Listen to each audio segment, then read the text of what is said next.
I am an original backer of Star Citizen.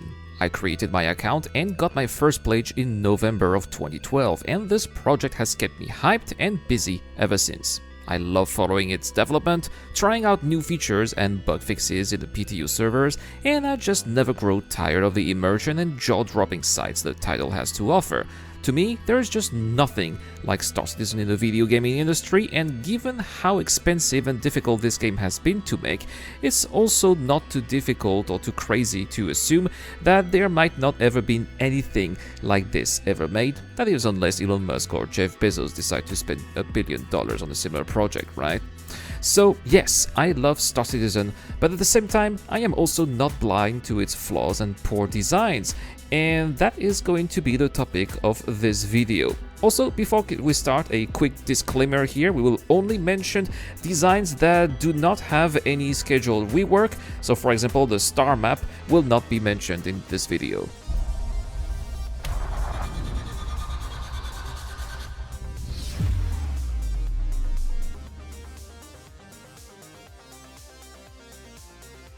First, I want to talk about something that annoys me quite a bit and that I know bothers all the Han Solo wannabes out there. In Star Citizen, we can't hold weapons while we are wearing civilian clothes. It's just very weird. I mean, sure, we can carry one, but our plain clothes have no way of attaching any pistols or multi-tools or any type of ammunition, which means that if you do hold a weapon while wearing clothes, you will be stuck with whatever amounts of shot you can fire with the weapon you'd find.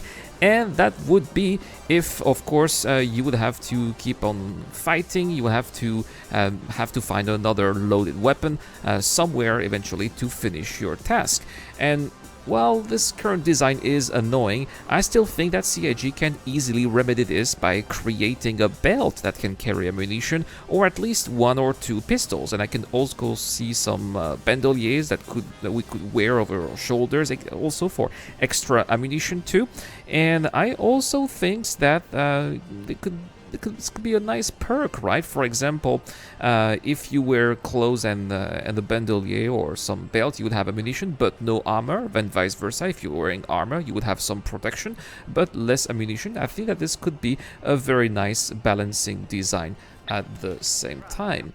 Next, we will be talking about something that many players find truly immersion breaking, and that is, quite frankly, something that I think Frontier Development are doing much better with Elite Dangerous, and we have to talk about how ships despawn of the game, especially, when they are no longer needed, and I really think that this is a problem here, and I will tell you why. You see, when a vehicle is parked either on a platform or in a hangar or a garage, after a certain amount of time, it will just disappear. It will vanish just like that, poof. And of course, if we park our ships properly and then go on by our business, we'll probably not see it, but if our ship is about to get impounded, it will most likely happen before our very eyes, or worse, while we're still aboard the ship. And so, to avoid this confusion, I believe that CIG should have a look at what Frontiers are doing with Elite Dangerous. And in Elite Dangerous, when ships land, the landing pad goes down a shaft and sends the ship to a storage facility where it will always stay until we need it again. And then, once the ship is in its parking location, the player can take as much time as they want or need to leave their ship, and then they can go maybe even away from keyboard if they want, but their ship will always be there on board a station. And for example, they can call an elevator to go back to their ship, and when they arrive, their ship will be there because it would have persisted there. Now, I think that the key word here is, of course, persisted. It's entirely possible that this particular design had never been updated because the developers have been waiting for persistence to happen as well as player hangars to be physically present in the verse. But as of right now, I can't think of any mention of an update on ship storage, and I really hope that CIG could give us an update in the future on their plans to make ship storage more immersive and realistic. Then we will have to discuss how players get a crime stat, especially for lower tier offenses, because quite frankly, this should never ever be happening, especially considering how punishing crime stats can be in Star Citizen, which basically means prison time in the game, which is not very fun, especially if you're in for an hour or more and you probably would rather leave the game and do something else instead of serving in game, which is all the more infuriating if the very reason you were given a crime stat was not even your fault, say because of a bug or because of desynchronization. I think that Cloud Imperial games need to rely on the existing fine system for pretty much anything that is not a crime stat 3 level or more. Fines have existed in Star Citizen for years already, but seem to have been forgotten by the developers, who just let players go to jail instead. So, yes, I know we are still in alpha stage, and pretty much nothing that we experience right now in the game is final, but that also means that we can still have the chance to tell the developers what works and what doesn't, and that's exactly the purpose of this video. Next, we will talk about the Mercury Star Runner, which, as much as I love this ship, still features some baffling flaws that still haven't been addressed to this date. First, I can't understand why this ship only has one entrance. Every single ship of this size has at least 2 points of entry, say a ladder and a cargo hold ramp, or multiple elevators, but not the Mercury Star Runner, which, in the eyes of many owners, reduces its practicality and compromises the safety of the ship. But in my opinion, that's not the worst part of the Mercury Star Runner.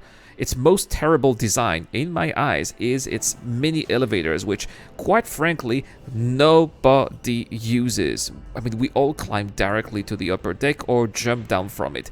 Why would we waste our time pressing on the button and wait for the mini elevator to come up and down? This, in my opinion, is one of the silliest design choices in the entire game, and I really hope that one day it gets replaced by a ramp or any kind of stairs. Just it needs to go. And last, we will mention something that I talked about a couple of days ago, and that is basically the reliance on elevators. And sure, elevators do allow us to cover great distances or heights quickly, but they also have proven to be quite unreliable, to say the least. And it would therefore be a wonderful gesture if the developers, whenever possible, could add some staircases that we could use wherever elevators wouldn't be working, so that we wouldn't be trapped, or worse, completely be unable to leave our hubs and therefore would not be able to play the game. This is really, in my opinion, the priority when it comes to design changes in Star Citizen. But anyway, guys, let me know in the comment section down below, is there any design flaw that has not been addressed by CIG that you would like them to see? Is there something that I forgot? Again, as I said, we're not going to talk about things that are currently under rework, so that's why I'm not talking about the star map, for example, but maybe there's something else that you'd like to talk about, that you'd like the devs to rework. Let me know in the comment section down below, and if you do and subscribe to the channel, you get a chance to win another gladiator. A Legionnaire. I forget my ships. I get a chance to win a Legionnaire thanks to Dr. Fobin. Also, feel free to check out our Discord channel, which is open to everyone now. We have a wonderful community there, and another giveaway that you can enter by joining our video sharing contest. It is a Retired Bomber with LTI. If you're a Patreon or a YouTube member, you just have to put in your name to get automatic access. Guys, that is all for this video. Thank you so much for watching. This has been the Eradicator. Thank you so much to Dr. Fobin, Captain Steak, Geek Citizen, Eric Olm, and the Digiton. I will see you guys later.